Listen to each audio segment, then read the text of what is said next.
السلام عليكم. هنعمل مع بعض النهاردة حاجة بسيطة كده، رز بشعرية وسمك مشوي. هنعمل دي الزيت لقداح الرز، والشعرية انا محمراها ومنزلاها قبل كده على الفيديو، على القناة اهوت. الرز اهوت، ونحط الشعرية بقى، بس ما نقلب نلوح شوية في الرز، نلوح الرز شوية في المية، وبعد كده بقى نحط له ملح، ونحط له الشعرية، ونحط له المية، ونسيبه بقى عند الملح اهو. ده الملح. الشعرية بقى هي متحمرة جاهزة، انا محمراها وعيناها، اخد منها كده اما عاوز. ده المية بتاع الرز، كوبايتين مية. دي 3 كوبايات مية، عشان هو كيلو ونص رز. دي كيلو ونص رز. دي الشعرية اهي، نحطها متحمرة جاهزة اهي، نحطها على الرز بقى وخلاص، ونسيبه يتلدن بقى براحته. بس كده خلاص. الشعرية دي انا محمراها وعيناها بقى، عشان رمضان بقى، كل سنة وانتم طيبين.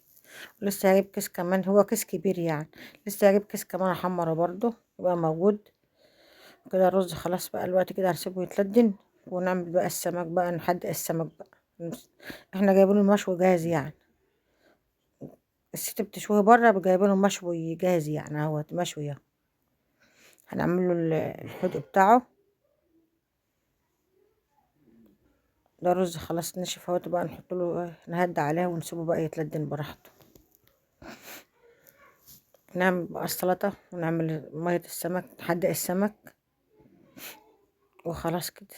اهو ده السمك اهوت، هنحدقه بقى. وده السلطة اهي، طماطم، فلفل، جزر، بصلة،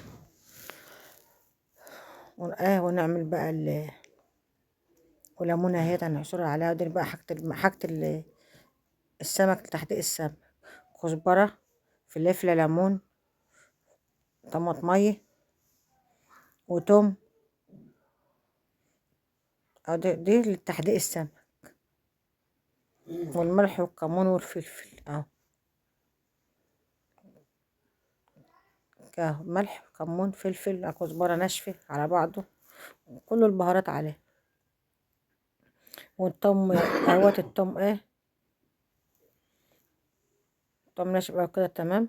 نعمله بقى في الخلاط، ونحدق بقى السمك، نحطه يسخن شوية على البوتاجاز، ونحدق بقى السمك. سمك مشوي بقى. دي النهارده الغدا النهارده سمك مشوي اهو. دي حاجة السمك تمام كده. خلاص كده اهوتي، والسمك هنحضر اهوتي بقى، ونعمل السلطة. نعمل السلطة والسمك اهو، نحضر اهوتي بقى. وديت الحاجة الحدق بتاعه تمام. خلاص كده الرز خلص، والسمك خلاص اهوت هيتحدق. هنعمل بقى السلطة.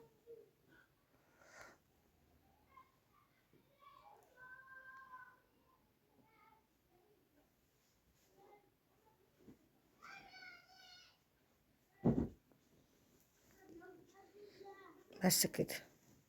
دي بقى احط دقة، دقة بطنب حاجات كده تمام اهوتي. هنقلبها ببعض بقى، ونعصر الليمونة على السلطة، وكده الغدا اهو بقى. يلا السمك اهوتي متحدق، ودي كرات، وده الرز اهوتي، والسمك، والسلطة، كله تمام اهو. ونشوفكم بقى الفيديو خلاص كده خلص. ونشوفكم في فيديو اخر ان شاء الله. واتركوا في رعاية الله وامن. متنسوش بقى تشتركوا في القناة.